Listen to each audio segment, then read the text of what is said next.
Welcome to DNS news. Telangana రాష్ట్రంలో స్థానిక ఎలక్షన్లు జరగబోతుండగా బీసీ రిజర్వేషన్పై సుప్రీంకోర్టులో పిటిషన్ దాఖలైన విషయం తెలిసిందే.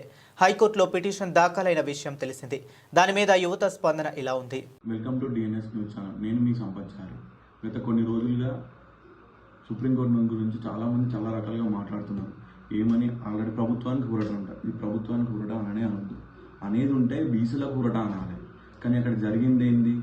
సుప్రీంకోర్టులోకి పోయిన తర్వాత వాళ్ళు ఏమని మాట్లాడిరు అంటే, పిటిషన్ వేసిన వాళ్ళు మీకు ఎందుకు వేసిరు అని అడిగితే, సార్ ఏం లేదు, ఈ 27% ఉన్నది 42% వేసారు సార్ అని చెప్పి వాళ్ళు పిటిషన్ వేసారు. ప్రభుత్వం నుంచి వచ్చిన లాయర్ ఏమని చెప్పిండు అంటే, సార్ హైకోర్టులో మాకు ఇంకా హియరింగ్ ఉంది సార్ 8వ తారీఖు, అది కాకముందే వెళ్ళి ఇక్కడ వేసారు సార్ అని చెప్పి అన్నాడు.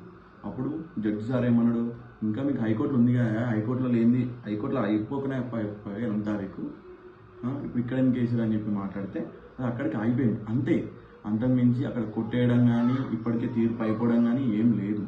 8వ తారీఖు రోజు హైకోర్టులో దీని గురించి క్లుప్తంగా తీసుకున్న తర్వాతనే ఆ న్యాయంగా అయితేనేమో ఆగిపోతారు, లేదంటే మళ్ళీ సుప్రీంకోర్టుకు పోతారు.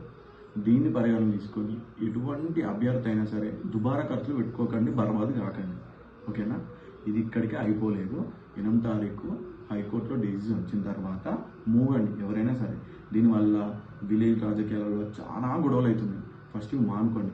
పోయినసారే కేసీఆర్ సారు 39% పెట్టింది. అది కాదు, 27% ఉండాలి.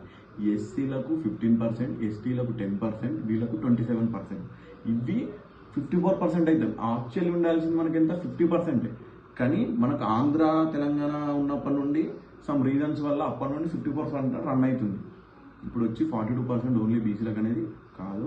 ఇది అవుతుందా కాదా చూద్దాం. కాకపోతే ఏంటి అంటే, నిలబడే అభ్యర్థులు ఎవరైనా సరే చూసి ఖర్చు పెట్టుకోండి, దుబారా ఖర్చులు బంద్ చేసుకోండి. ఈ రిజల్ట్ వచ్చిన తర్వాతనే మీరు మూవ్ అవ్వండి. జై హింద్.